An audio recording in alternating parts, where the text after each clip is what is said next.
Astra Avisask. We meet again, you two. Hi, Catherine. Do you have any commissions for us today? Commissions, huh? Let me think. Oh, how about this? Please attend the Academia's Academic Symposium this afternoon and recite a love poem on stage. Wait, say what now? And if possible, please also use your camera to capture the reaction of the audience upon finishing the poem. Huh? What kind of commission is that? I see. It appears that you're not interested in this commission. In that case, please go to Port Ormos and convince the Eremites there to spend some time volunteering at the local orphanage. Hey, that's not any better. I'm sure the mercenaries will have some interesting reactions as well. Paimon's gotta ask, just who exactly has been submitting these commissions to the Adventurers Guild? Oh, the commissioner? Well, actually, I just wanted to see the two of you in action. Was it so obvious? I was hoping you would actually take one of those commissions. That kind of chance to observe humans doesn't come by often. Ah, so it's Nahida. Paimon just knew Catherine wouldn't crack those kinds of jokes. When did you get into her head? From when she said, Ad Astra Abisask. So it's been you this whole time? Are you done resting up, Nahida? Yes. I've been sleeping ever since we parted ways, and I even had a really, really long dream. It was another dream about the Sub-Zero's festival, except it was a happy one. In my dream, I was sitting in the middle of a flower terrace, and everyone in Sumeru City was holding hands as they danced in circles around me. They danced round and round, and everyone looked really happy. I also got to sit on a gigantic flower carriage. Ferris, the Knight of Flowers, raised me really, really high above the ground, and I was throwing an endless amount of Yalda candies at the children. You know, Nahida, maybe your dream is how the Sub-Zero's festival really should be. It's meant to be a joyous time where everyone gets together to celebrate your birthday. Huh? Wasn't I describing a really happy dream? Why are you both looking at me like that? Wait, could this be an example of the emotion known as pity? No, we aren't pitying you. That would only make everything worse. We just don't want you to feel too sad. By the way, have you had a chance to visit Dunyarzad? How's she doing? The Homiyanis haven't allowed any visitors after the festival, so we haven't been able to check on her. Yes, I paid her a visit right after I woke up. She was resting at the time. Her condition is stabilized. However, since Elazar is a manifestation of the withering on the human body, we can only cure it by finding a way to take care of Irminsul's own withering. But for the moment, our top focus should still be figuring out what the sages are up to and what they're planning. Right. Who knows what'll happen if they manage to pull off another scheme like the Samsara of the Sub-Zero's festival? So our first priority should be investigating and putting a stop to the sages' activities. As for how we should pull that off, let's discuss it somewhere else. There are too many adventurers around here. Oh, good point. Sorry, adventurers. We're gonna be borrowing Catherine for a little while. Let's continue our chat here. Okay, so do you have any ideas on how we can investigate the sages, Nahida? Actually, I've already done a little bit of work on that. But for now, I want to hear your thoughts.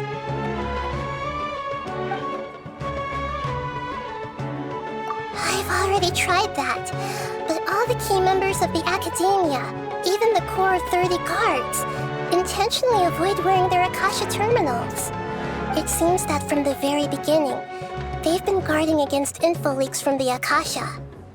Of course, it could also be because they're wary of me. Have you already caught the sage's attention? I'm guessing not yet, but distrusting me would make perfect sense if they've ever paid attention to the urban legends about me. In any case, I probably can't take over their minds directly. No way, that's too risky. You mean it'd be too easy to get caught? No, it's not that. We shouldn't involve innocent students in this. A single mistake could completely ruin their lives. Doing that would be ignoring the safety of my people for my own selfish goals. How is that any different from what the sages are doing? That's a good point. Spoken like the god of Sumeru. We're in the dark as of now. Since we still don't know anything about their goals, any rash move could tip them off and lead to terrible consequences. After all, every person in Sumeru City is one of their hostages. Are we really out of ideas? Nahida, you're super smart, so you already have something in mind, right? Don't keep us in suspense. Spill the beans already. According to a popular theory from the Vahumana Darshan of the Academia, rejecting impractical motions at the beginning of a planning session will give more weight to the actual proposal. Okay, but aren't you the god of wisdom? You don't have to use that kind of gimmick to make us take your ideas seriously. Well, I've been thinking that if I can't directly possess the leaders, and if I can't get ordinary people involved, then I should find someone who's already involved, but hasn't decided to side with the sages. You're saying we should recruit a spy? That does sound like it could work. Oh, before coming back, we met someone named Alhaitham. He seems like he acts alone, and he likes doing stuff behind the Academia's back. They probably aren't in cahoots. Actually, I already have someone in mind. Do you still remember that female scholar named Setaria? Setaria. Paimon remembers now. Isn't she the one who's always trailing behind the Grand Sage of the Academia? We ran into her basically every time the Sub-Zero's festival repeated itself. You could even say we're old enemies by now. Paimon still remembers the smug and mean way she always spoke to Nilou. I've always liked observing all kinds of people, and Setaria has always stood out from the crowd. She was born in the desert and was hailed as their greatest genius. Her academic gifts allowed her special admission into the Academia, and also gave her the opportunity to serve as the sage's assistant. Oh, Paimon didn't know she was from the desert. She must be pretty special then. Paimon feels like most of the desert dwellers around the city are working as mercenaries. The name Setaria means star. When she lived in the desert, she shone like the brightest star in the night sky. Later on, she was chosen by the sun. The star was given a place in the daytime sky to complement the sun's dazzling light. Soon after, the star witnessed the sun scorching the earth, which brought forth many disasters. The star began to waver. Instead of staying beside such a sun, wouldn't it be better to return and light up part of the night sky? But in the end, she couldn't give up the radiance of daytime. To cope with her shame, the star buried her guilt and closed her eyes. From the sound of it, Setaria's just hung up on the research opportunities here. But she doesn't really support the Academia.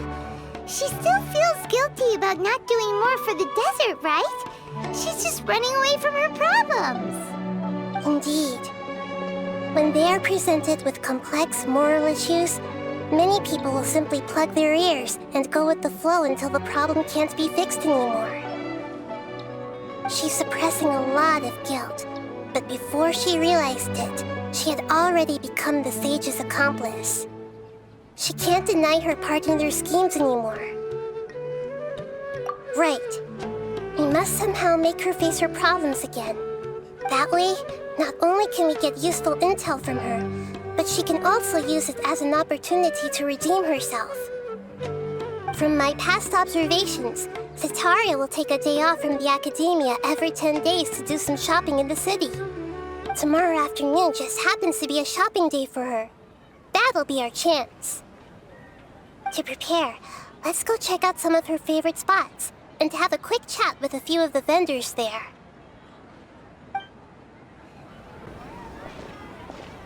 This should be Setaria's favorite fortune-telling spot. So should we ask the fortune teller about Setaria? No, I already have enough information on Setaria. The most important thing now is for you to pay attention to the vendor's talking style and key characteristics. Talking style and key characteristics? My poor lost lambs, have you become troubled over your fates?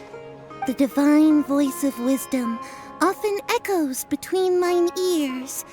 If thou be blessed today by the gods, I may be able to show you the way. Huh? Really? Nahida, you've been whispering things to her? Shh! My friend here has some doubts regarding her future. Can we get a fortune reading for her? Of course, of course. In that case...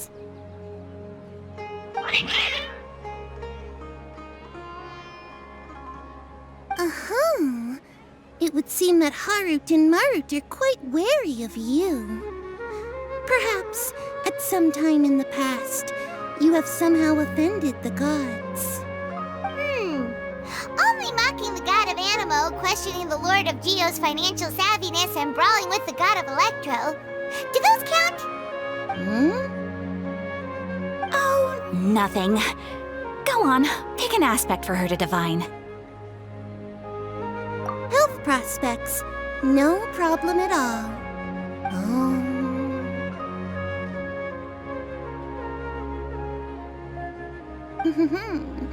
The gods have spoken. The truth shall be revealed. Your life shall continue on for many tens of thousands of years. Impossible. Harut, Marut, did you two spoil my divination? I've never read a fortune so absurd.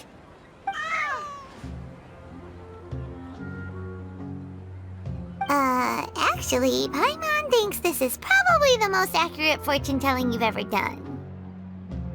I admit that the orientation of today's celestial matrix is suboptimal. As such, there will be no charge. Is that so? Well, that can't be helped. If you were to bring some food offerings for Harut and Marut on your next visit, perhaps they could help you reverse the wheels of fate.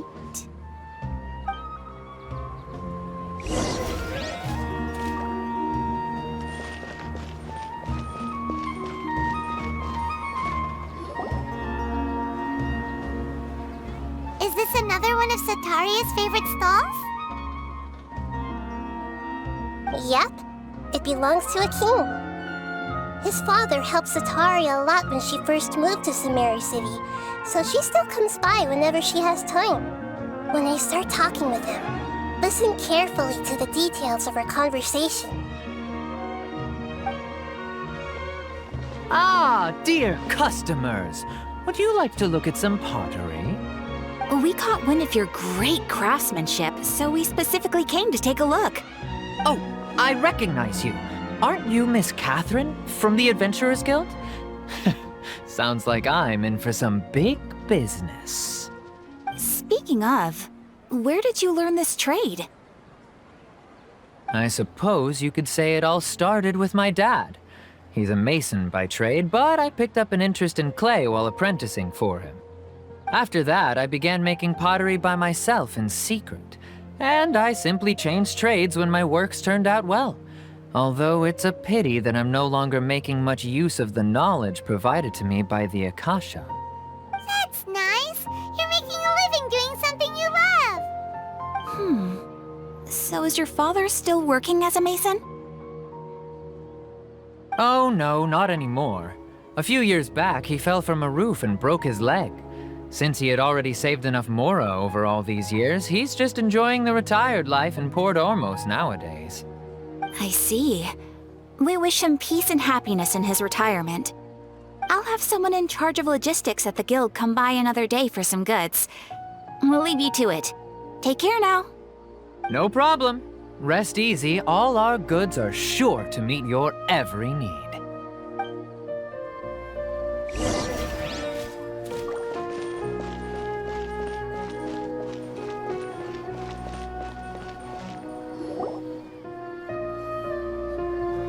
This should be our final stop. Sataria's always thinking of this restaurant when she's working at the academia, so she always comes by whenever she's out in the city. Nahida, you've really thought of everything. It's my duty to protect Sumerio's citizens, after all. Hi there. I feel like I've seen you down by the docks before. Huh? Sorry, I don't quite remember. If I recall, you were having a discussion with someone about shipbuilding at the time. Ah, that's right! I've always been really interested in feats of marine engineering. After all, I grew up in Liyue Harbor and spent my entire childhood staring at the ships going in and out of the port. I came to Sumeru to study, but failed to make it into the academia due to my lack of talent. But I'm still discussing all kinds of problems with different scholars, and I'm continuing to study and perform research from the restaurant's basement. I'm sure I'll get into the academia after their next round of exams. What an admirable spirit for learning. Amazing. Sure, but you'll find hardworking people wherever you go. So this restaurant has a basement as well? Huh. First I've heard of it. That's right. It's not usually open to patrons. Most of the time, employees use it for breaks or to hold private events. I see. Yes, that makes sense. Well, good luck with your studies, Miss Chishan. Thank you so much. As long as I can make it into the academia as an official student, I'll be happy.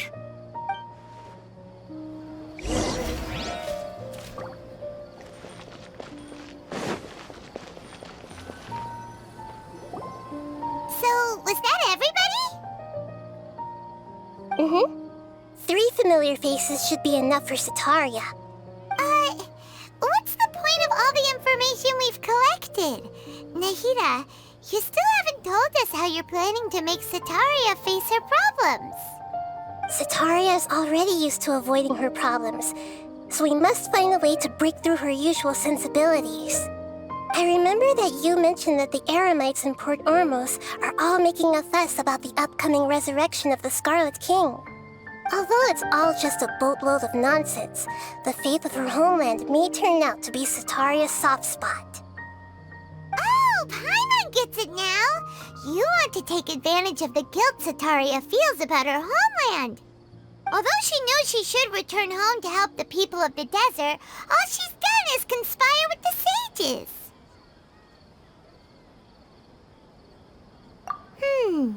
So how do we set that up?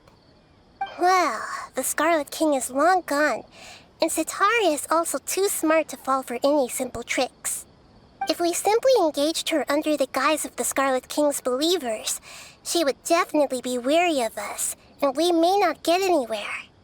But if we were to borrow some of her close acquaintances to talk with her, her reaction would probably be very different. So you mean you're going to possess those people we just talked to?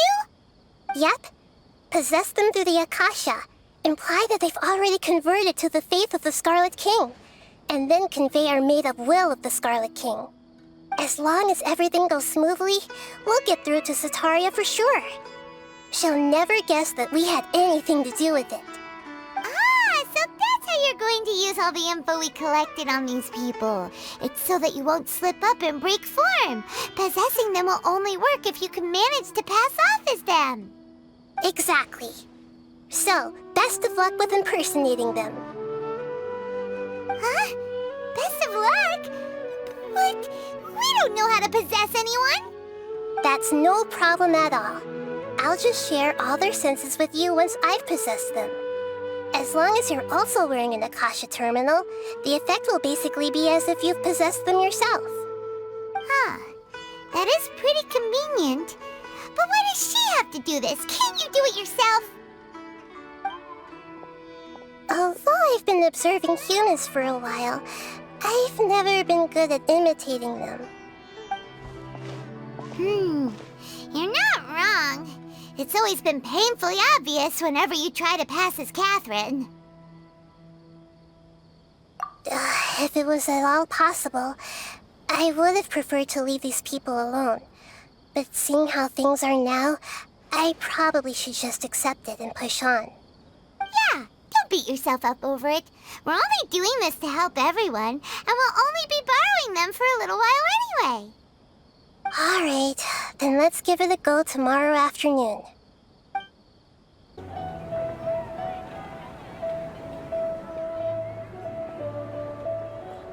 Oh, here she comes. Satori is here. Let's quietly follow her. Once she starts talking to her acquaintances, we'll find a safe spot to begin possessing them. As for how we'll sway her to our side, I'll leave that to you. I trust you'll know what to say. I'm starting to feel kind of nervous. Okay, let's go. Looks like they've already started talking. Let's find a hiding spot and get started.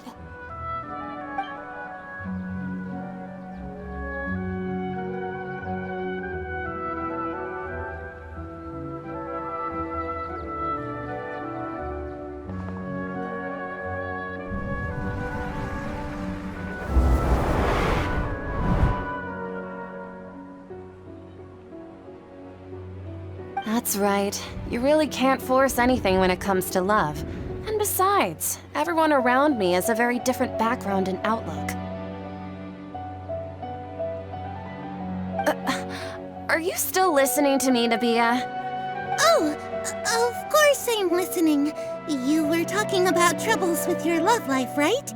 I heard everything you said. Okay then. You just seemed a little distracted for a moment there.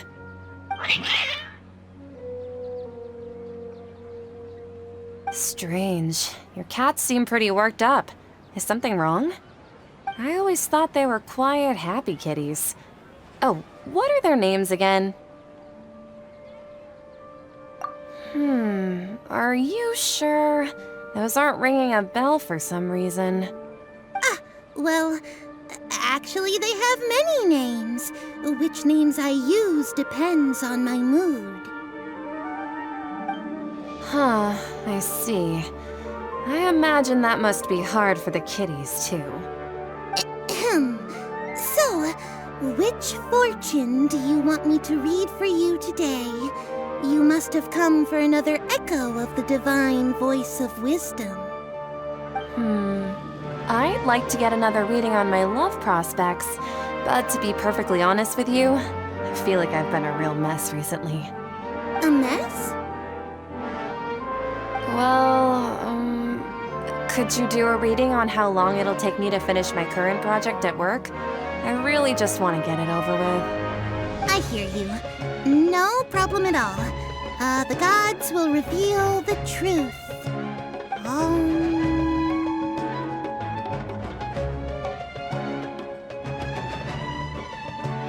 The gods are asking, Sataria, why haven't you gone home? Why haven't I gone home? Do the gods really know everything I've been thinking about? Sataria, why don't you just go home? It's a demand now instead of a question. The gods seem to be truly upset. I'm sorry. I know I failed the gods. Please pass on my most sincere apologies and ask for their divine forgiveness. And, if I may ask, Nabia, is there a specific god who's speaking to you right now?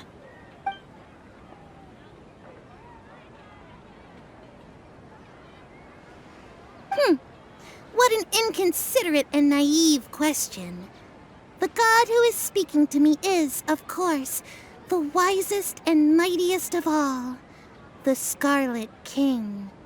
The Scarlet King? No wonder he would make such a demand of me. Oh, wait a second. The Scarlet King passed away a long time ago. Even though news of the Scarlet King's resurrection has been spreading like wildfire, it's all just a misinformation campaign from the academia. How can the Scarlet King still exist in real life? What insolence! I am the Scarlet King's most loyal believer. Do you wish to refute his voice of wisdom? Oh, no. As a child of the desert, I am only reveling in his power upon learning that his divine glory has touched even this city. I will think very carefully about his demand of me. I'm sorry, I must go now. Wait!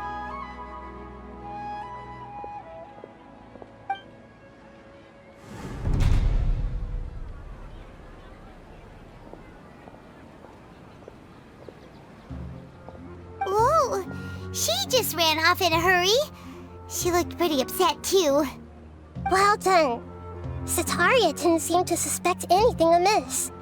To have something she's been trying desperately to avoid show up out of nowhere and berate her, that must have shaken her to the core. Aw, Nahida, it seems like you understand human emotions really well after all. All I know are some abstract Harava-taught theories. In any case, my time with you has shown a lot of them to be utterly useless. I'm still trying to make sense of everything. Anyway, enough of that. Let's hurry and catch up to Sataria. He's out of Keem's now, right on cue. Let's get ready to possess him right away!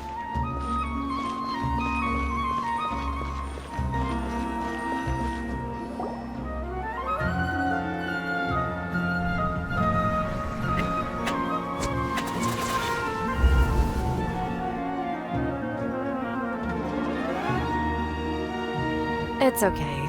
I just got caught up in something. Oh, actually, didn't you ask me to help you look for work? What kind of work were you looking for again? Gardening? But don't you hate everything to do with plants? I still remember getting mad at you for secretly throwing away the bonsai that I gave you as a present. You see, a friend told me that the secret to self-improvement is to work on things you're not so good at. Fair enough. I didn't think that was something you would consider. Speaking of, how's he doing? Is he feeling any better?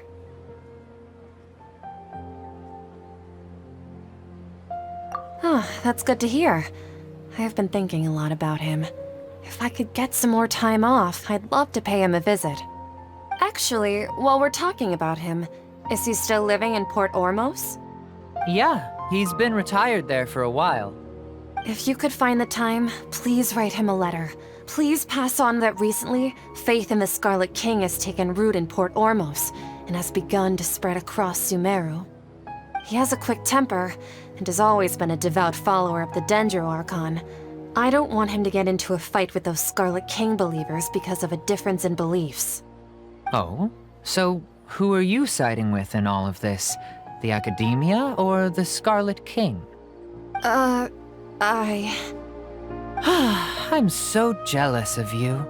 You were born a child of the desert, yet you chose to betray the Scarlet King, and now you spend all your time with those crooks from the Academia.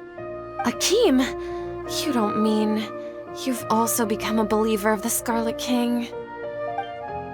What's so strange about becoming a believer of the wise Scarlet King? In fact, aren't you the strange one? The one who still can't pick a side? Can't pick a side? Me? Whoa! Paimon had no idea you'd be so good at this! You really zeroed in on the issue and put it right in front of her. It might feel a bit overwhelming for Sataria. But once everything is over, I'll be sure to pay her a visit to her mind and explain everything. Anyway, let's keep going.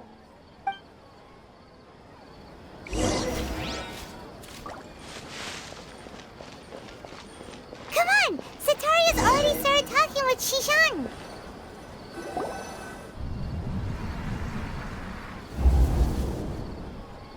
So, Shishan, have you noticed anything weird in the city lately? Like, as if someone was trying to preach to you about something?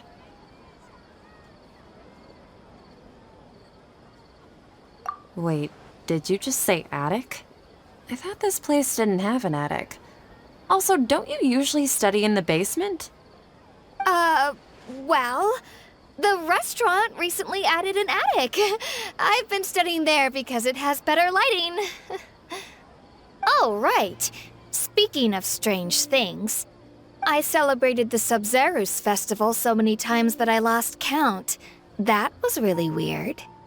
Wait, how could you be aware of that? That should be impossible. Nothing in the report indicated anything like that.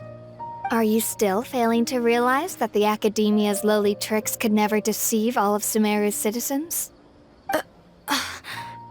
Shishan, don't tell me that you've converted to the Scarlet King as well! What an absurd question. You make it sound like I should be ashamed for becoming a believer of the Scarlet King. In reality, shouldn't you be the one who is ashamed? You, who works side by side with the Academia and treated people as nothing more than experimental subjects? Please, please stop! Even now, Sataria's still trying to run from her problems. She can no longer justify everything to herself. Hey, she's trying to talk to the guards! What should we do?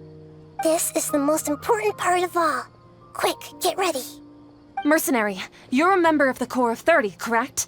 Please help me pass a message to the Matcha right away. The situation in the city is getting out of control. Please, try to remain calm, miss. Tell me what's happening in the city. Heretics are infiltrating the city, and they've already converted many residents to their side. Heretics? What kind of heresy are you talking about? The Scarlet King! Many people I know have suddenly started believing in him, but he's long dead. It's impossible. Miss Sataria, nothing is impossible. You know my name? The Scarlet King is immortal, and all who defy him will one day pay the price. You must face the truth, Sataria. You tread a treacherous path, and the longer you ignore it, the tighter the Academia's grasp on you will become, and the deeper you will be ensnared. Child of the Scarlet King, never forget that the desert that belongs to you lies elsewhere. What's so strange about becoming a believer of the wise Scarlet King? In fact, aren't you the strange one? The one who still can't pick a side? What an absurd question. You make it sound like I should be ashamed for becoming a believer of the Scarlet King. Sataria, why haven't you gone home?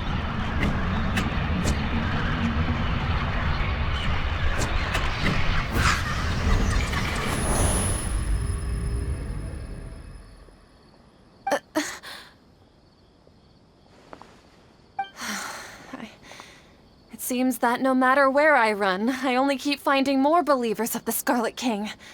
I have to say, this is a familiar feeling. I've also been running from my guilt this whole time. Guilt over my part in the sage's plans, and from ignoring the letters from the children of my homeland. But no matter how much I may try to ignore or get rid of it, my guilt always comes back.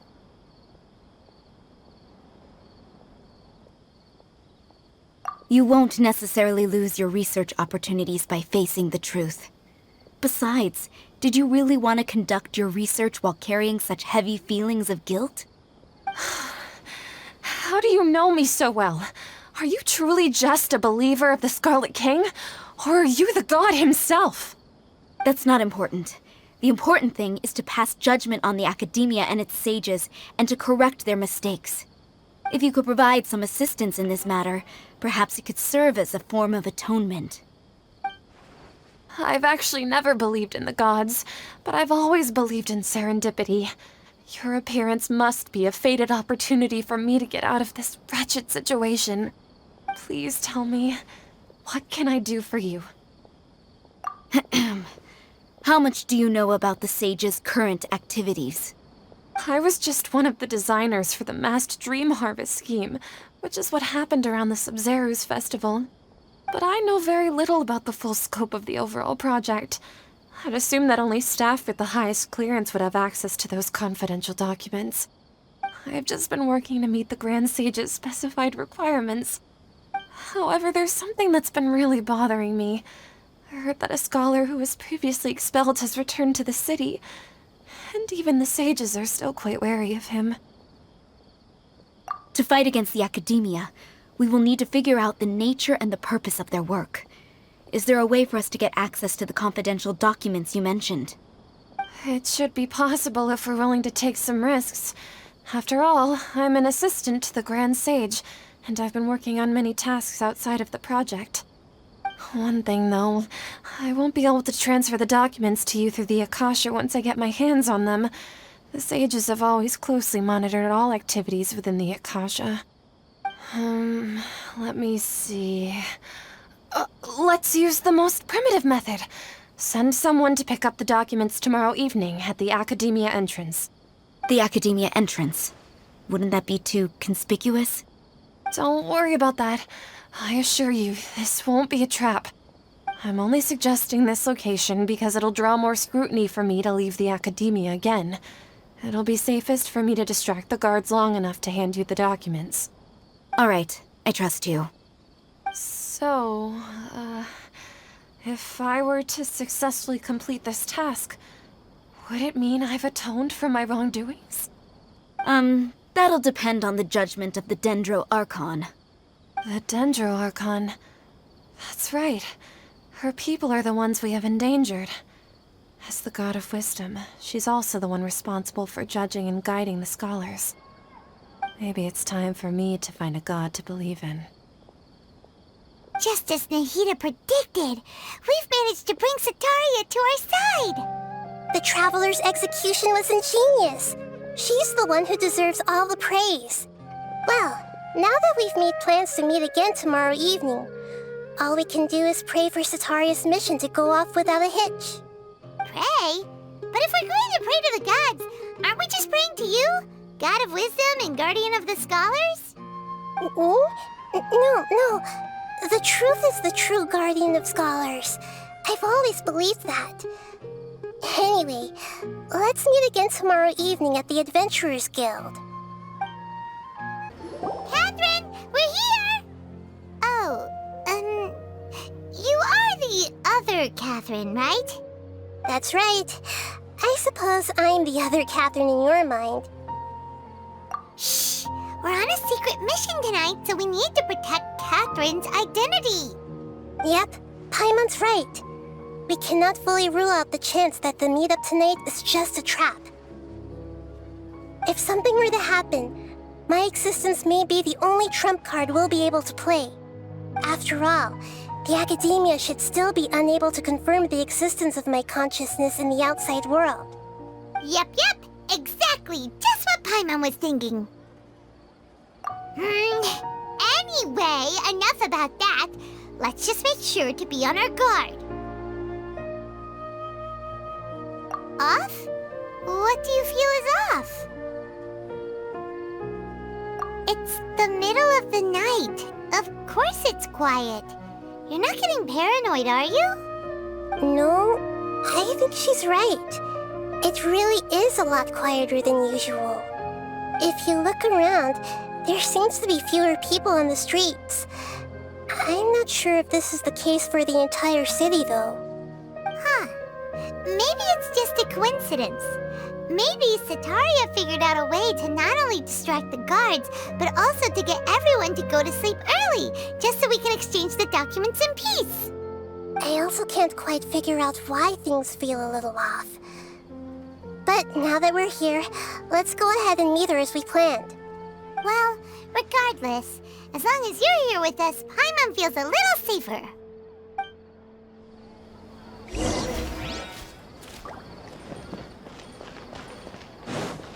Huh. There really aren't many people out right now. Let's hope it'll be this quiet in front of the academia, and that Sataria managed to distract all the guards.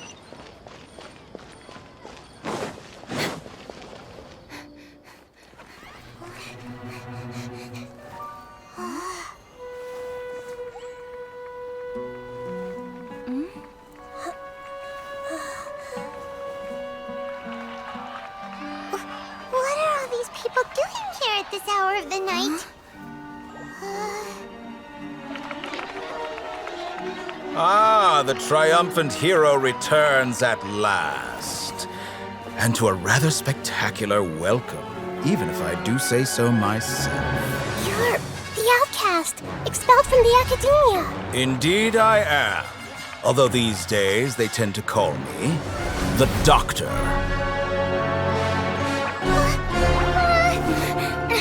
If you're looking for your researcher friend, she has already been taken into confinement. With some basic caution, she could have discovered the listening device on her person. Clearly, she lacks the degree of rigor expected of a true scholar.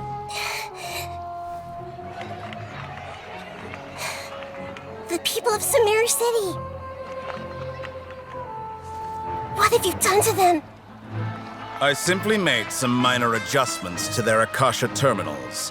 Now they can deposit information directly into the subconscious. As you can see, all these lovely people now believe this traveler is a hero who has just saved the world. My experiment is a success. And now it seems they can no longer hold back their sheer adoration. No, what should we do? These are all just regular people. Leave now. You need to get out of here. But that guy's a Fatui Harbinger! We can't just leave you here! Nor can I abandon the people of Sumeru.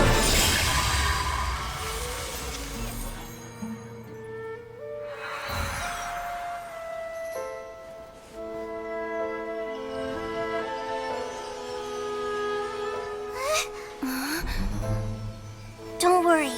We'll meet again outside of the city.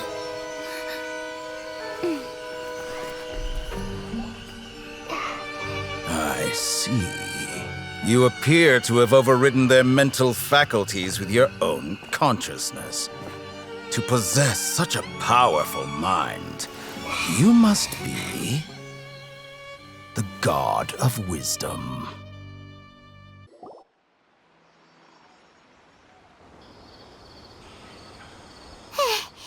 This should be far enough. Whew. Paimon needs to catch her breath first. Is Nahida going to be okay? We only made it out because of her. Paimon wasn't counting on running into a new Harbinger here, let alone such a high-ranking one. That guy was number 2. So scary. He called himself the Doctor. Remember, Tainari told us about him. Sataria did say that someone who once got expelled from the academia came back recently. And that even the sages are wary of him. Yep, sounds like she must have been talking about the Doctor. Yeah, now that the Doctor's in the picture, we're no longer just dealing with the academia. They're in cahoots with the Fatui. But what are the Fatui after this time? Another Gnosis? Yeah, things would be a lot easier with Nahida's help. Nahida said we'll meet again outside of the city. But we can't just keep waiting around, right? You mean... Oh, right! Wasn't he invited by the sages to work on some project when we were staying with him in the Vidia forest? That has to be the same project. Even though he turned it down at the time, he might still know something. There's no time to lose. Let's go to Gandharvaville. Hold it right there. A blonde-haired traveler and a floating fairy. We've got you, all right. Take a look around. You've fallen right into our trap. Are you mercenaries from the Corps of 30? Did you come here to arrest us? Corps of 30? We're nothing like those government lapdogs who don't even get scraps for their work. We are an elite brigade that commands the highest commission rate in all of Sumeru. We're here on the orders of a client known only as the Outcast. The Outcast? An outcast from the academia? But why wouldn't the doctor just send the Fatui after us? Still wasting time on idle chit-chat. We'll shut you up soon enough. Get them! You're up, traveler! Access denied. New punching bag.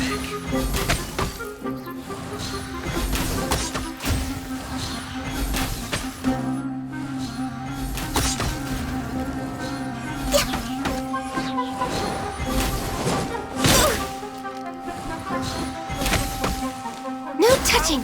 That's close enough. New punching bag. Blaze over! Burn! Need more.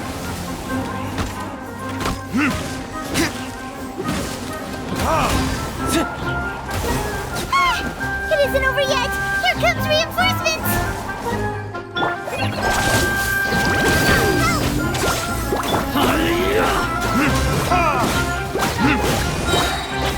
Access denied.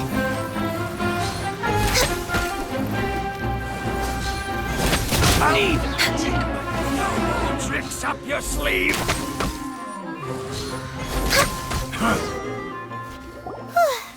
That was pretty rough. Is that what elite mercenaries are like? Yeah, looks like we'll have to keep our guards up. But this doctor guy seems like a pretty tough opponent. He knew exactly where to set up an ambush. Did he predict that we would try to find Tighnari? Going up against smart people is tough. Anyway, let's keep going.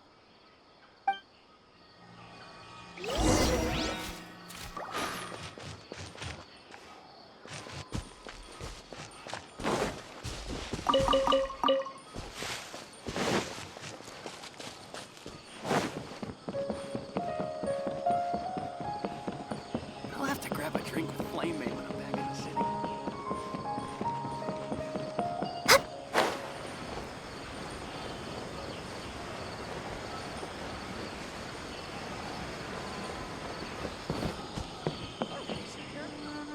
Oh, it's the Traveler and Paimon. What are you two doing back here? Kale, it's nice to see you again. Are you doing all right? To be honest, I'm not doing too well. My Elazar has been progressing at a faster rate lately. I'm finding it harder to complete more intricate tasks. As a result, Master Tighnari is taking me off the patrol schedule. He will only allow me to stay here and coordinate other people's tasks. Oh, Kale. Speaking of Tighnari, did he go off on patrol? We're here to talk to him.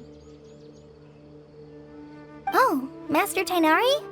He just left the Avidia Forest a little while ago. He was headed to Party's DI. He left? But isn't Tighnari always saying that he never wants to leave the Avidia Forest? He even turned down the Sage's invitation. I thought it was weird too.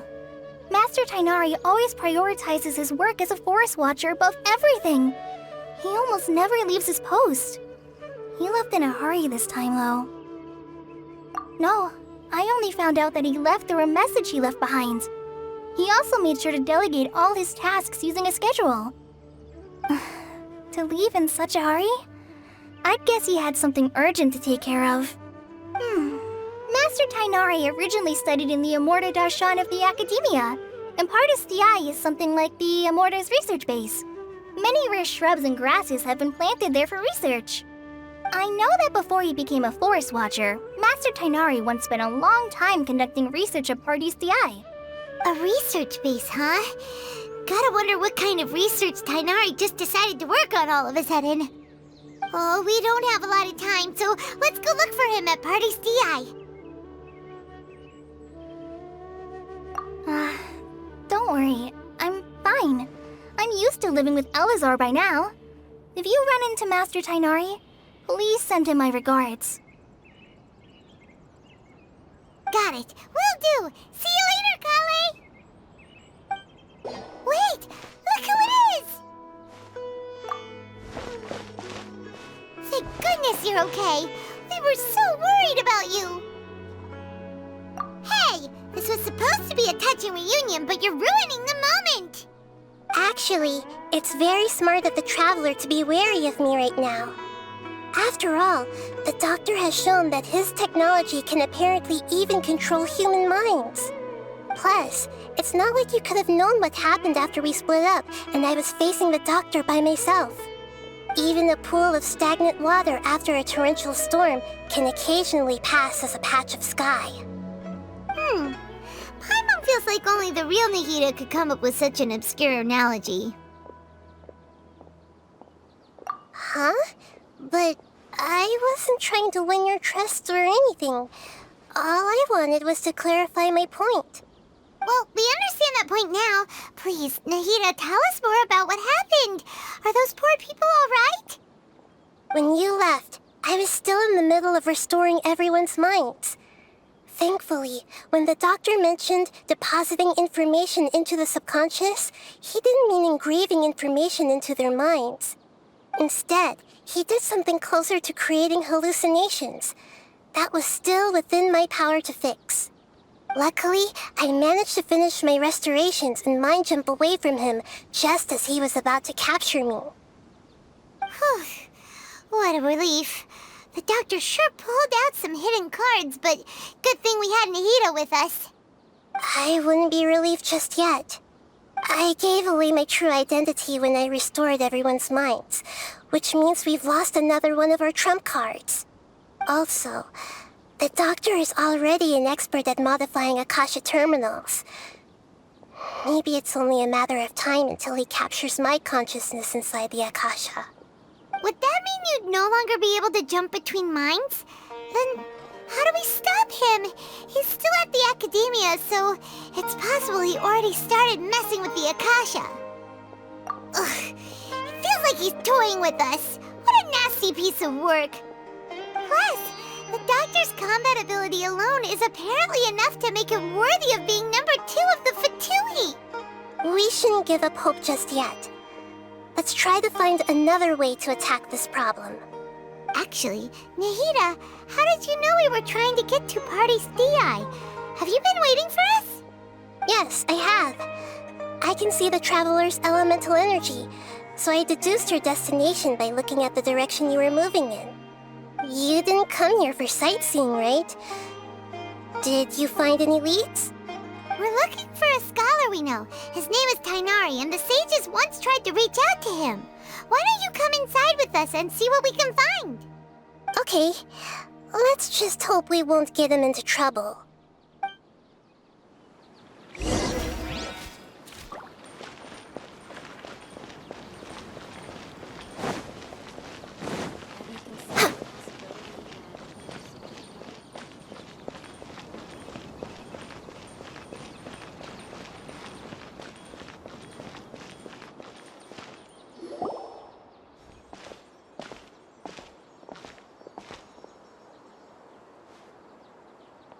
Traveler?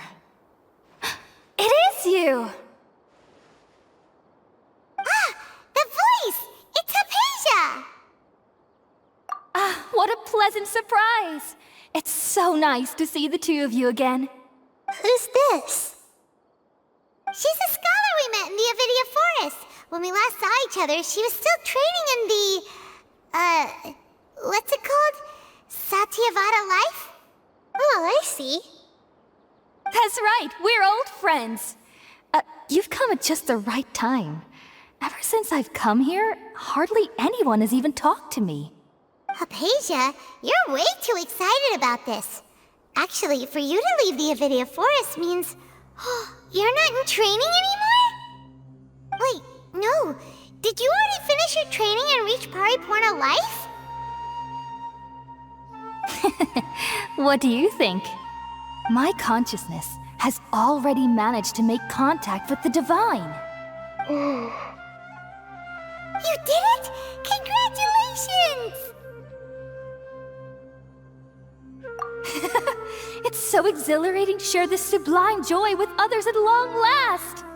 When my consciousness made contact with the gods. What a supreme and unparalleled experience that was! That sounds incredible! Oh, all right. Actually, please wait. I haven't forgotten my promise to you. Remember? I promised to help you understand what you saw from Irminsul once I gained deeper insights.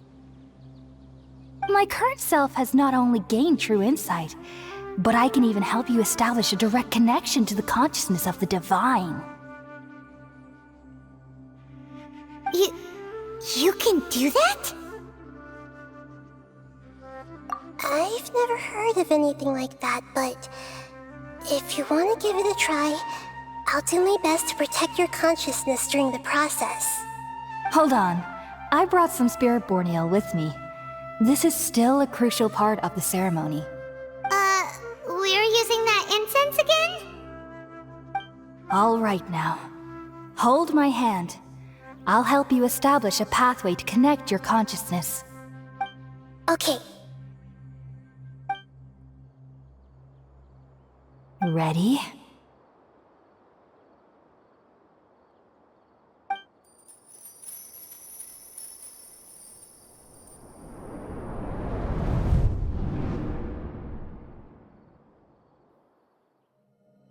It took 3 betrayals for me to finally understand.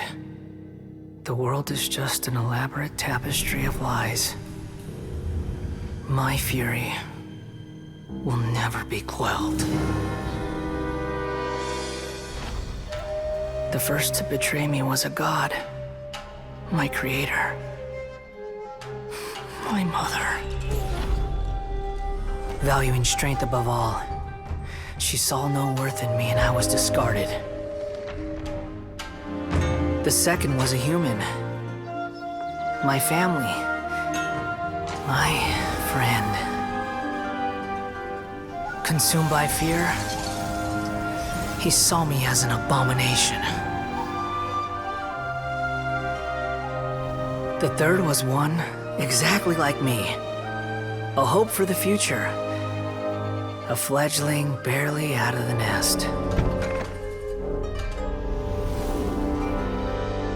Powerless before his mortality, he broke his promise to me. Humans, they can't be trusted. And the gods fill me with pure loathing. So I said good riddance. I denounced the world and laugh in its face. My chest will never again be defiled by worldly filth. I will scrub away every last trace of human emotion. Then it will be empty, a blank slate, and ready to receive a supreme gnosis, brimming with pure divinity.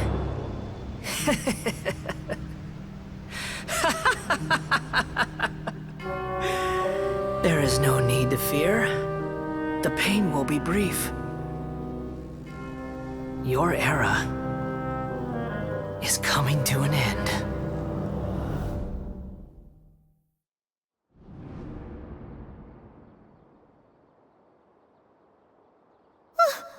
What was that? Did we actually just see the Balladier's memories? Everything matches what we know about him. But how is he connected to the divine consciousness that Hypatia was talking about? You saw it, right? You felt it, right? Such a majestic god! Such a noble will! Such sublime emotion! Alas, shame. If only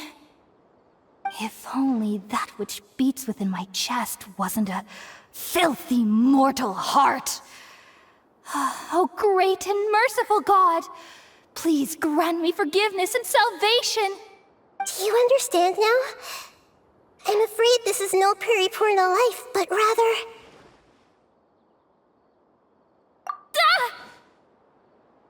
You! Why are you so mean to me? Why is everyone hiding from me? I found divine wisdom. Shouldn't I receive praise and honor? Haven't I uncovered that light in the darkness? Hypatia? That's how I always thought everything should be. Wait. Have I already lost my mind?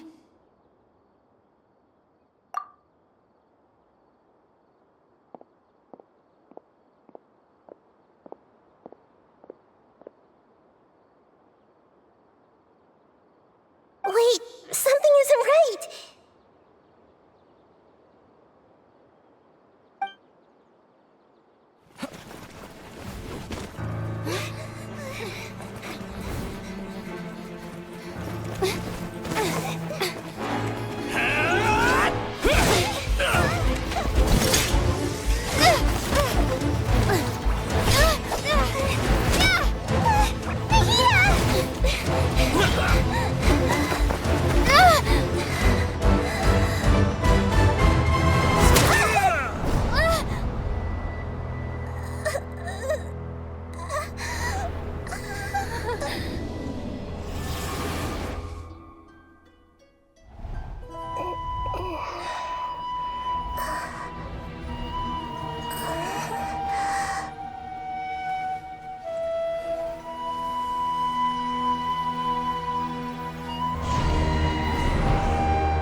Are you okay, Nahida? Wait, no. Something feels different. You're back! Oh, the Traveler's back? Nahida was controlling your body for a while. It seemed like she jumped over to you as an emergency measure right before the Catherine puppet was destroyed. After that, Tainari heard the commotion and came over. He helped us defeat the mercenaries and then he ran with us all the way here. What? You swapped places? You mean your consciousness also went into Nahida's body? Wait, then where is Nahida's consciousness? Where is she now? I never imagined that an individual's consciousness could be transferred around like this. Had I not seen it with my own eyes, I would have never believed it. I don't think this can be achieved with current human technology. Also, while we were running, the consciousness in your body told me to pass on a message. She said, "The doctor has found a way to trap my consciousness, so I can't journey with you anymore. But even in a moonless night, a shower of starlight can still drown out illusions and lies." Oh no! Nahida's trapped in the sanctuary of Surasthana for good this time. Was that message all she left for us? It's pretty vague. Oh, that makes sense. Since the doctor captured her, she won't be able to say anything without him knowing. She's being extra careful. Even in a moonless night, a shower of starlight can still drown out illusions and lies. Huh. Paimon knows the moon illusions and lies are from that alchemical divination at the Sub-Zero's festival. Didn't Nahida use a starlight analogy before? It had something to do with Sataria. Oh, that makes a lot of sense. Huh. Do you think Nahida was telling us to go find help in the desert? But she isn't with us anymore.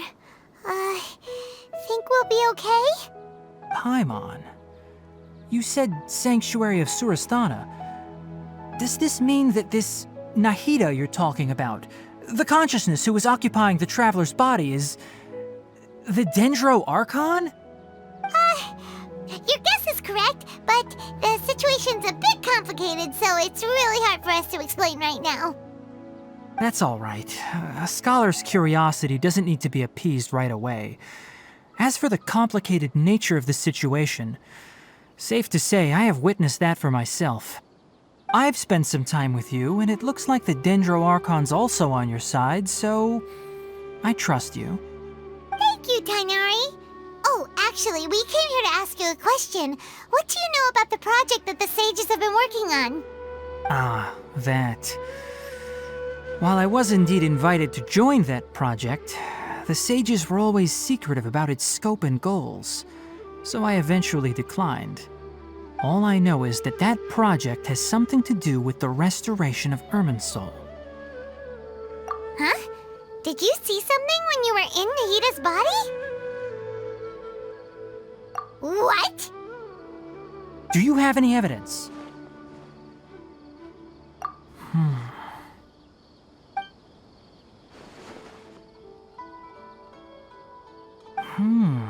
So that's what happened. That explains why Hypatia's symptoms were different from those of the other scholars who went mad. It's because she made contact with the consciousness of a new god who is still in the process of being born. Tainari, did you leave the Avidia Forest because of Hypatia? I did. I noticed Hypatia's mental anomalies, but since her symptoms were rather atypical, I secretly took her to Pardis Dii and began searching for a way to return her to her normal self. If I didn't take action, Hypatia would have already been taken by the Matra to the desert, doomed to a life of exile at Aru village. Now that you mention it, I knew the Academia has never thought particularly highly of Lesser Lord Kusanali, but I still didn't expect them to do something as arrogant as creating a new god. Looks like I made the right decision by not accepting their invitation. The Doctor and the Balladeer. We have 2 Fatui Harbingers in Sumeru. Sounds like we're in for a bad time. From your description, I don't think they've completed their project. There may still be room for us to intervene. But then, what is the connection between creating a new god and restoring Irminsul? Yeah, it feels like we're still nowhere close to figuring out the sage's goals. Right, we've pretty much gone over everything we need to know, so we should head out. How about you, Tainari? What are you going to do? I'll stay here for now. I still want to try a few more things to help Hypatia. If you're planning to go into the desert, start by heading for Caravan Rabat. That'll be your fastest route. Come find me here if there's anything else I can do to help. May the spirit of wisdom go with you. Thanks, Tainari. Hopefully Hypatia will feel better soon. We're off then.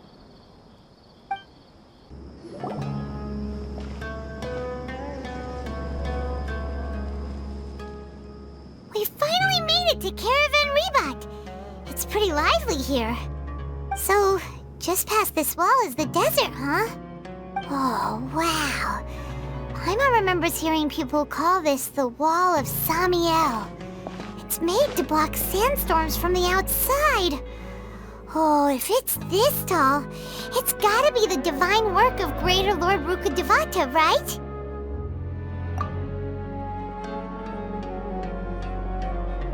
Enough gawking. Come on, follow me. Huh? Over here.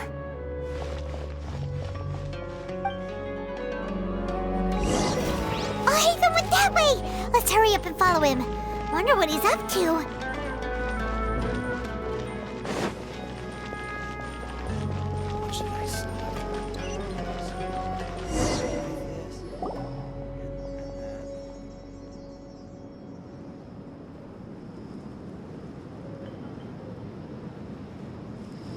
What the? Where did she go? How did we lose them? They were just here a second ago. More Eremite mercenaries? Who are they working for this time? Anyway, Traveler, it seems like we were being followed again. You were too careless. You should have noticed those hopeless amateurs trailing you a long time ago. There's no need to thank me. I've never cared to keep track of personal favors. All I did was correct a mistake I happened to come across. It's a habit I developed at the academia. You really gave Paimon a scare, Alhaitham. We never thought we'd run into you here. Last time we met at Port Ormos, didn't you say you were going back to the academia? Wait, don't tell Paimon that you're here to take us back on their orders! Oh, so you've already landed yourselves on the academia's hit list. I can't say that I didn't expect it. However, had I wished to turn you over to the academia, don't you think you'd already be the Eremites' honored guests by now? Oh, right. You do have a point. I have no interest in running errands for that project. As a scholar, I've always belonged to the camp that promotes researcher autonomy. And these days, you're more fascinating than anything the sages can offer. Not quite. To tell you the truth, I'm still investigating the divine knowledge capsule. Unfortunately, I've run into some difficulties. Everyone says the capsule originated in the desert and was eventually moved to Port Ormos. If I am to get to the bottom of this, I must understand how the capsule first came to be. Which brings me back to you and why you're so interesting. The leader of Ain al-Ahmar used the divine knowledge capsule right in front of you, and upon seeing him, your expression became perplexed, and you were lost in thought for quite some time. To have that kind of reaction, I think you must have realized something. Are you interested at all in sharing what you've been hiding from me?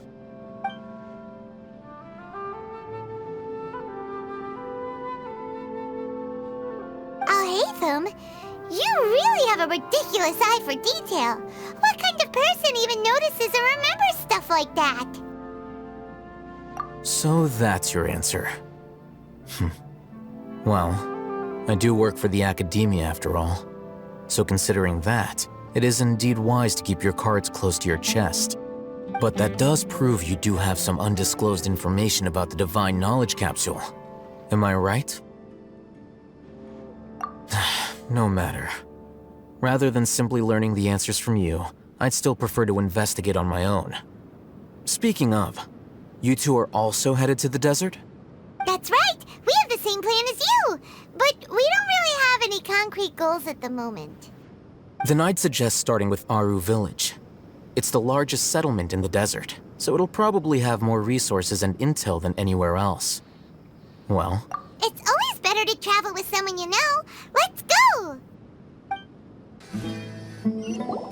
Before us lies Aru Village, the safe haven of the desert folk. Whoa, this landscape is really something else. What a cool place! Let's go check it out!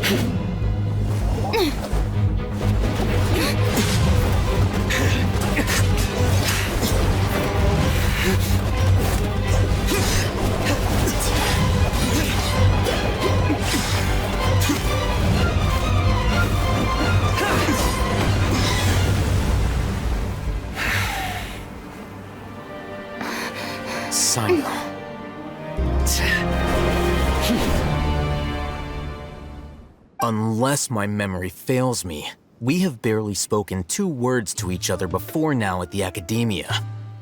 Would you care to enlighten me as to when and how I invited the General Mahamacho's wrath? Alhaitham, Do not think you can escape my judgment, just because you managed to escape my attack. Judgment? So that's how you'd characterize your actions here, is it? Or would elimination perhaps be a more accurate description? Had I used my full strength, not even this traveler would have been able to stop me.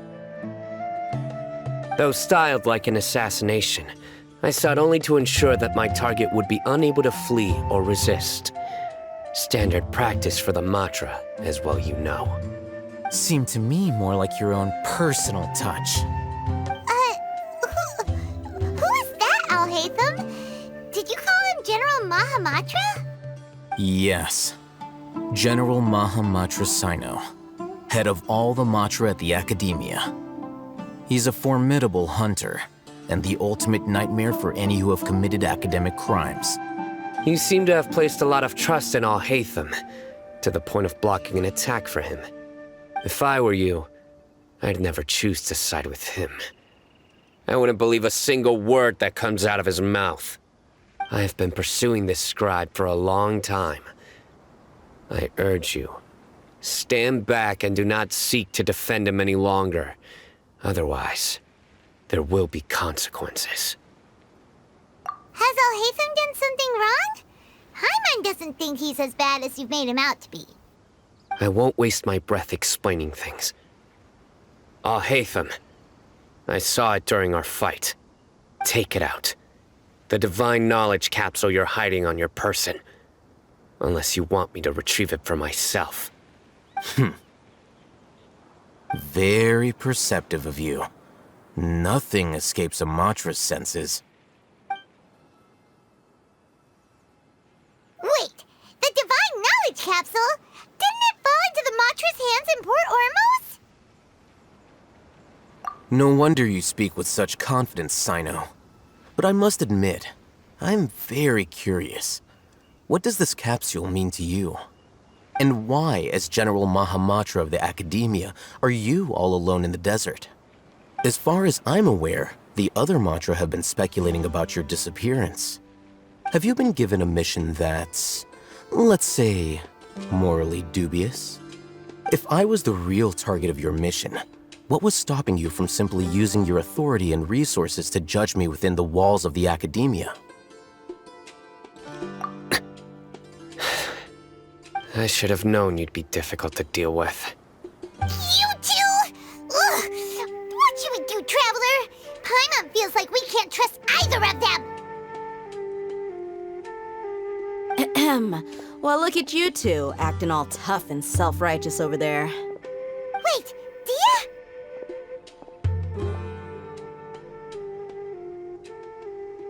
Great! Finally, someone that we can trust! You gotta help us out here, otherwise these two are gonna start fighting again! Yeah, sure looks that way. Two giants from the Academia duking it out once and for all. Not something you get to see every day, that's for sure. Listen, I know you academic types love to fill up your big brains with self-righteous morality and lord your empty rules and virtues over each other. But how dare you bring your petty disputes into the safe haven of Aru Village? It seems like someone's gonna have to beat some sense into your thick skulls until you finally learn to respect these grounds.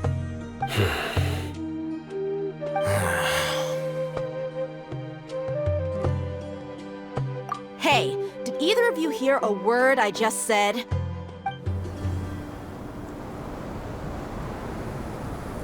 Whoa, what's going on? The wind's so strong! Is this a sandstorm? Paimon's gonna get blown away!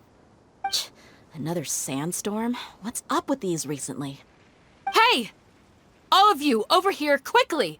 We have to take cover! Someone's calling for us! Oh, this wind is too strong! Let's get over there! That sounded like Candace.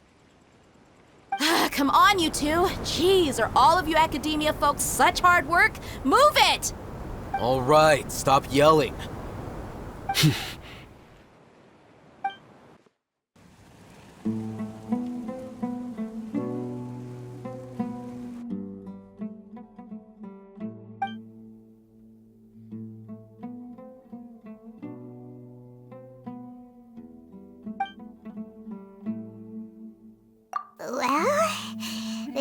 is pretty awkward.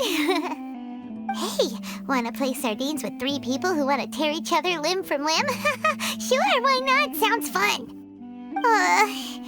The air is so thick and heavy. Paimon can hardly keep floating anymore. My sincere apologies, everyone. This is the home of our village chief. I will have to ask you to make do with this small room until the sandstorm dies down. Please, let me introduce myself.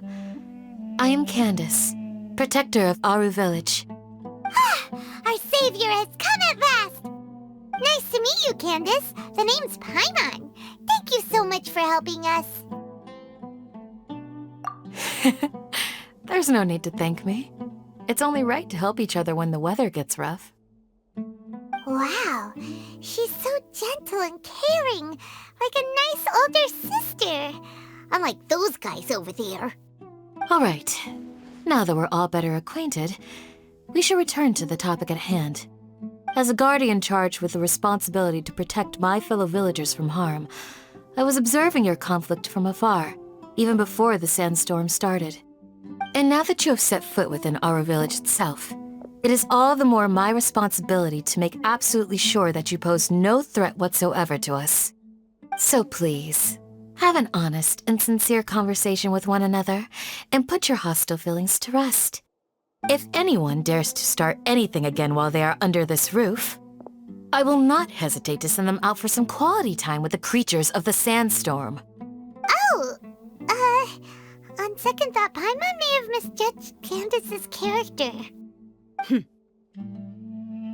And that goes for you too, Miss Dia. Do I make myself clear? All right, we got it, Candace. That's what I like to hear. So, which of you will begin? I was supposed to be a mediator, but I might have gotten a little too involved just now. Anyway, one of those two should probably start talking.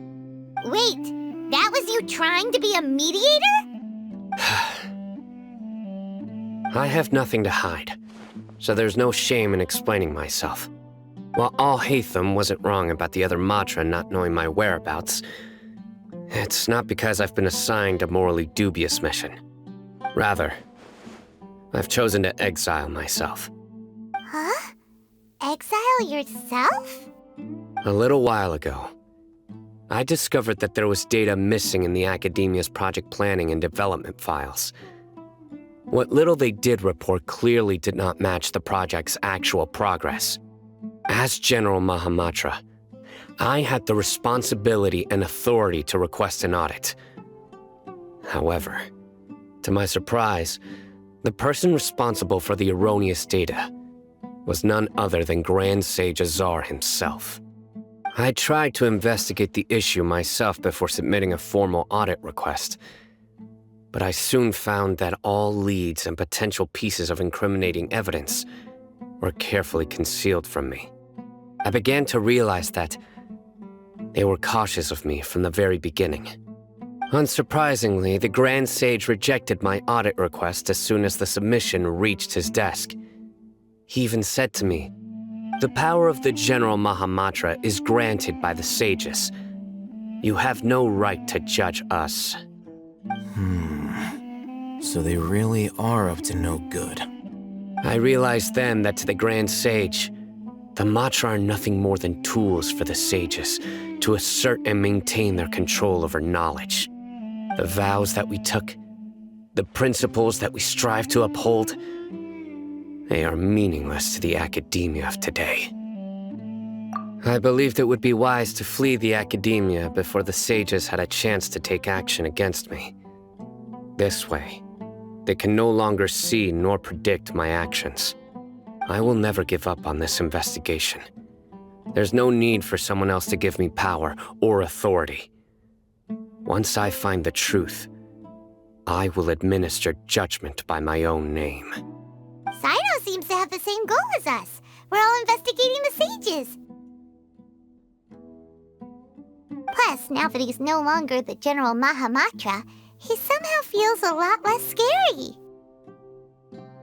Well, Sino, if that's your story, then why did you see Alhaitham as a target? When I was investigating the matter in the academia, I overheard a conversation between Alhaitham and a sage. The sages asked you to investigate a blonde-haired traveler. Do you dispute this, Alhaitham? What? Like many parts of the project, this assignment was undocumented. Now throw in your suspicious behavior with the divine knowledge capsule, and I think we deserve an explanation.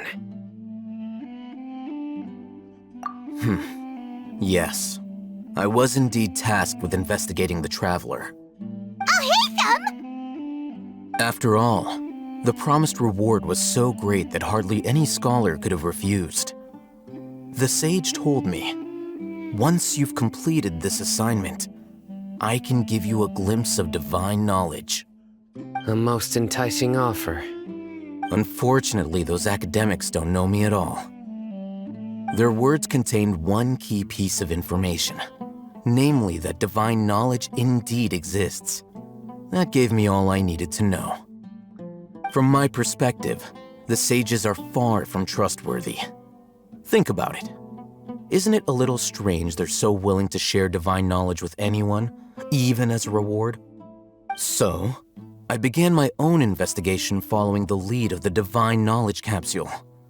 In the end, I realized my wisdom in committing to this rather than collaborating with the sages. Had I been less guarded, I probably would have ended up like that Ain al-Ahmar mercenary, incapable of remaining sane for long enough to hold a conversation. You mean that the sages originally planned to dispose of you, using one of those capsules that drive people insane? I'd already given up on the assignment by then. I only told the academia I was waiting in Port Ormos for you to appear so they wouldn't suspect anything. So it came as quite a surprise when I encountered my erstwhile target while investigating the divine knowledge capsule. Criminals do love to talk about coincidences. Even though I ran into the traveler by chance, I had no intention of providing assistance to the academia. Also, you should remember, you were the ones who decided to follow me and strike up a conversation after I left that tavern.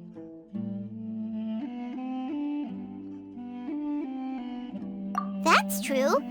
Alhaitham helped us out at Caravan Rebat as well. Maybe he's telling the truth. I'm willing to apologize if that's worth anything to you. I took the divine knowledge capsule behind your back because I judged its existence to be a significant risk. I felt that it would be best for no one to interact with it before it had been properly studied.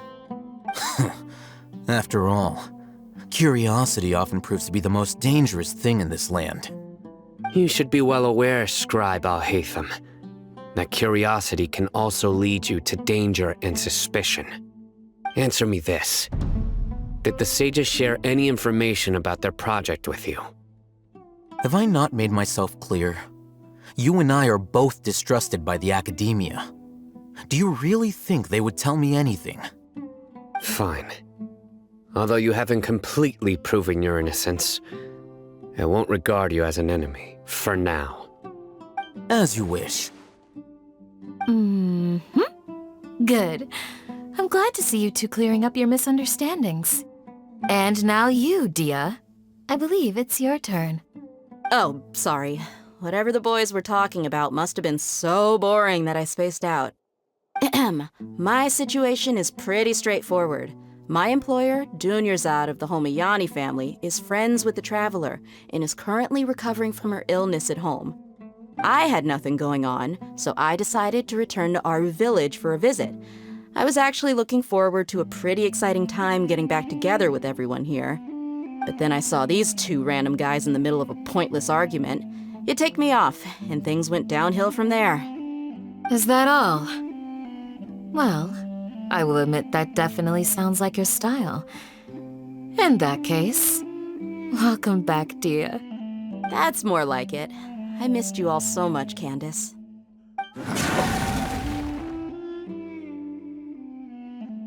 Whoa! What was that sound?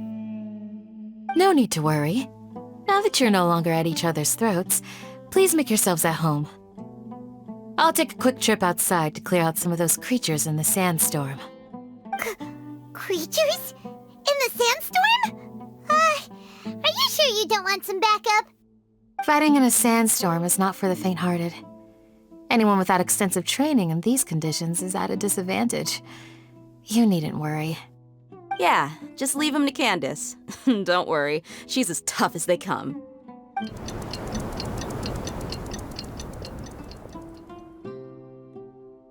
The wind's died down. That means the sandstorm's over, right? Candace still isn't back yet, though. Is she alright? Maybe we should go out and check on her. When you put it that way, even I'm starting to feel a little worried. All right, let's go. We've been here long enough, and the boys are as chatty as the floor. Whew. Candace, you're still fighting? You've been out here dealing with these creatures the entire time? Yes. They just keep coming in waves. I've lost count of how many I've defeated. Before I realized it, even the sandstorm had stopped. Ah! Here comes another wave! Leave this round to us. I got interrupted earlier, but now I have something to take my anger out on. It's been quite a while since I've seen the flame mane in action. I'll leave these to you then. I'll be sure to put on a good show. Let's go! Next on the access denied.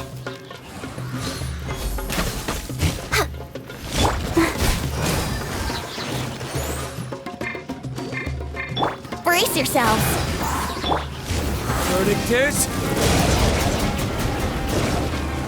Ha! Ha!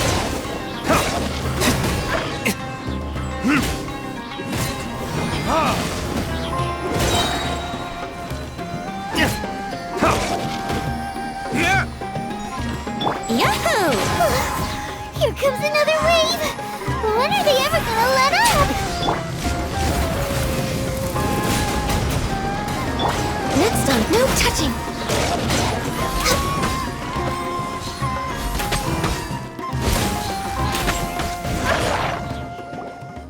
The creatures stopped appearing. Was that the last of them? What we fought just now was probably the aftermath of the sandstorm. So we should be safe for the time being. Well fought, everyone. No injuries, I hope. Huh? Who are you? Ah, my apologies. I haven't had a chance to greet you yet. I had my hands full taking care of the village's elderly and children. I am the chief of Aru village. Everyone usually calls me Uncle Anpu. Sir, I am also originally from the desert, but I have not been back for some time now. May I ask if such sandstorms are common? I can't say they've always been common, but recently the storms have become increasingly severe and frequent. Besides sandstorms, we also occasionally get earthquakes. According to an investigator who stayed in the village a while ago, these unusual natural phenomena are related to the withering of Irminsul. Another effect of Irminsul's withering. So, Irminsul's withering causes withering zones in the forest, and sandstorms and earthquakes here in the desert? Everything in the natural world is inextricably connected to Irminsul. These regional symptoms can indeed be a reflection of Irminsul's present state. Everyone in Aru village needs to take good care of themselves. Speaking of which, why haven't I seen a single village keeper since I got here? Village keeper? Who are they? Village guards like Candace? Does your curiosity know no bounds? Village Keeper is how Aru village refers to mad scholars exiled here by the academia. Most of them are scholars who lost their sanity after a period of training in the Avidia forest. The academia believes that their crazed mutterings may have a negative effect on the psyches of other scholars. So, they're forcibly exiled to the desert. Though if you ask me, it's all a boatload of nonsense. Alas, that's exactly what we've been trying to investigate. One by one, the village keepers have been mysteriously disappearing without a trace. But no one in the village has ever seen them leave. If you're planning to stay around the village for the next few days, I'd appreciate it if you could keep an eye out for them. I've had encounters with those people in the past. I'll see what I can do to help. The Matra are the ones responsible for their exile. Now that you're no longer with them, are you trying to alleviate your guilt and atone for your past sins? I'm fascinated by how you think. Mock me if you will, but if you are guilty, I will eliminate you, regardless of my position or identity. Oh, you're the former General Mahamatra. You must be an expert in these kinds of investigations. Thank you for your help. Is it because you're reminded of Hypatia? Oh, these poor scholars. First they lose their sanity, now this! We need to help get them back home, safe and sound. But, is it really a good idea to tag along with Sino? You seem like you really don't trust him. I'll be grateful for the assistance. No doubt you will do a better job than some of my former subordinates. Let's start by finding a spot to share what we know so far.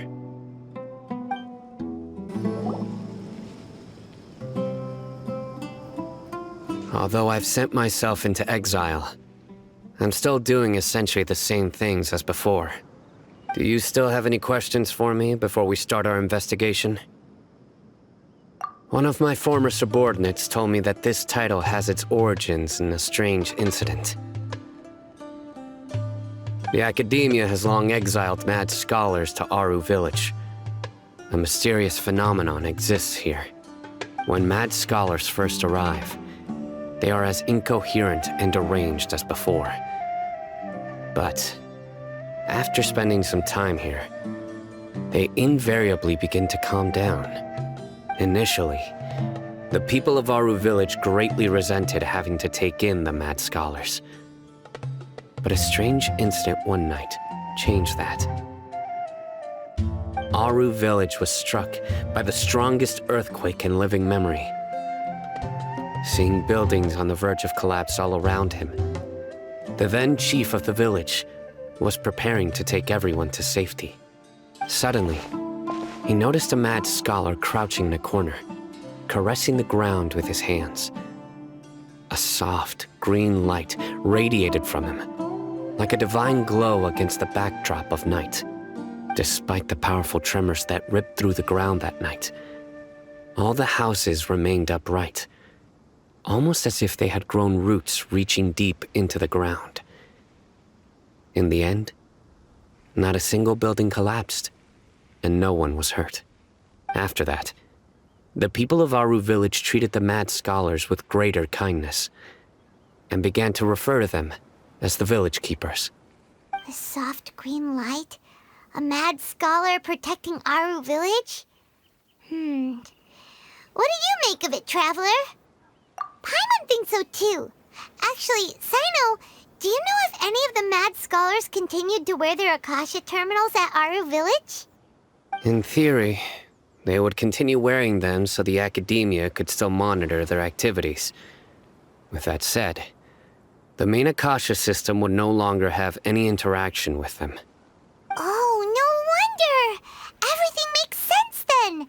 Add in the fact that they calmed down, it was probably Nahida who calmed them.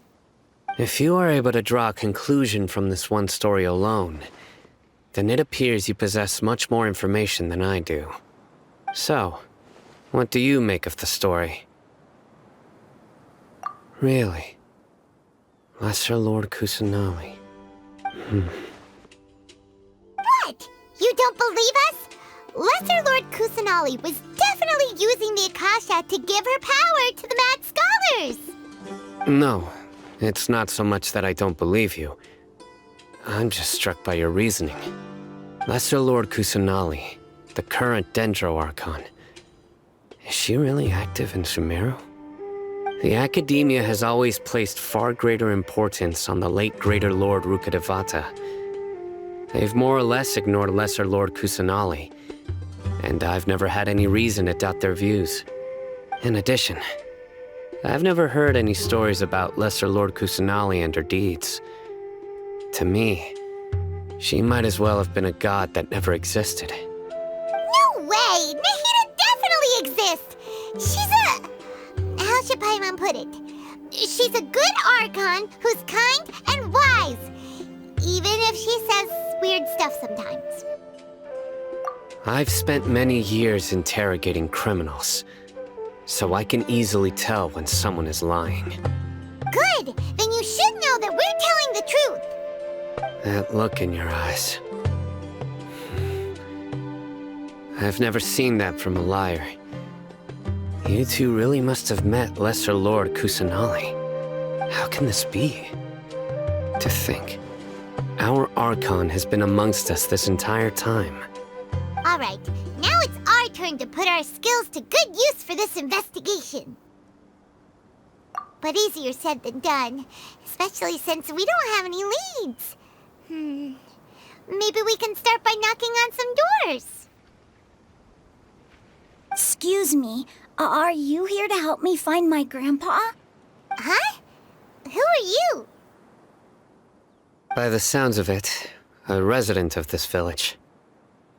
My name is Isak. You'll help me find my grandpa, right? Is your grandpa a mad scholar? Hey, don't say that. Grandpa is just Grandpa. Why do you have to call him that? It's not like he's a bad person or anything. The person you're referring to is not a local, yet you are. Why do you call him Grandpa? Grandpa is just Grandpa. He's my family. I heard everything you said to the village chief. Please, you gotta take me with you. I want to find my grandpa. I swear I'll help. I won't be a nuisance. Ah, so you're the one who was eavesdropping on us around the village chief's house.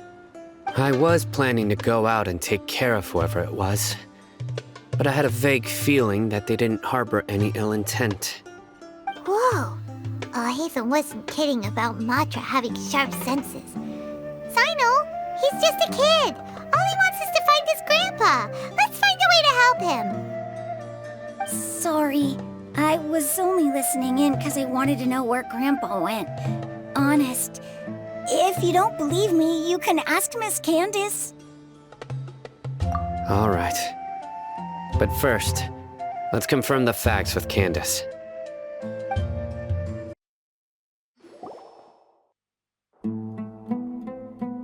Sino is super vigilant.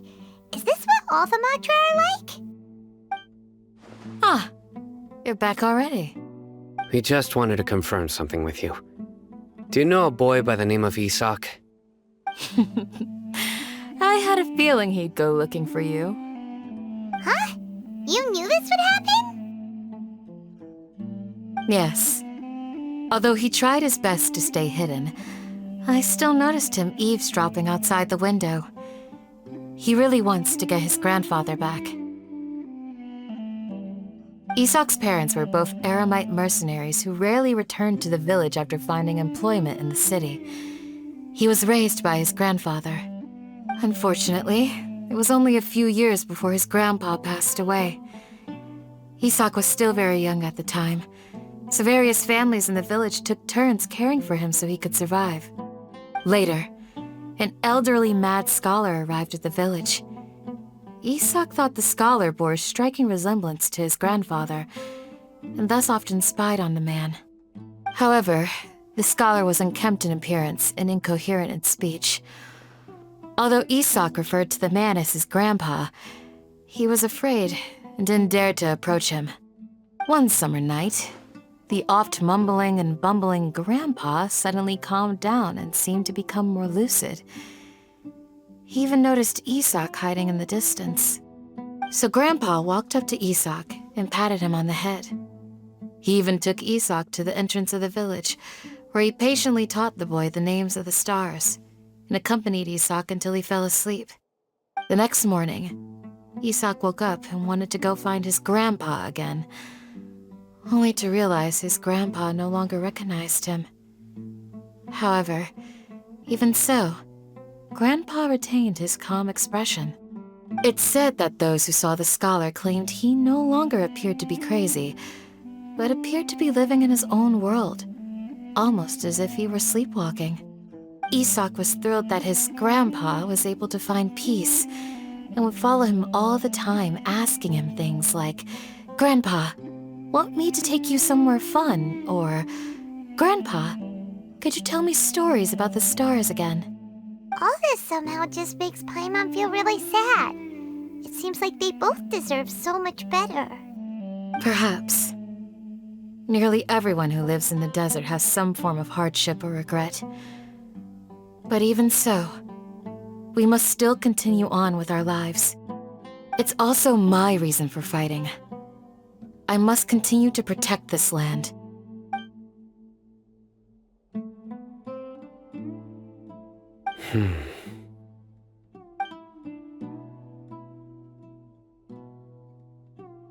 Maybe the people have always had a considerate god watching over them. Huh? What did you say, Sino? No, nothing. As long as Isak keeps his word and doesn't get in our way, we can take him along. Perhaps you are more compassionate than I gave you credit for. Please accept my thanks on Isak's behalf, Sino. Hey, Isak! Oh, it's you guys! We've cleared everything up. Let's go find your grandpa. Really? Wow! Thank you so much! Yeah! All right. Let's ask the local residents some questions first.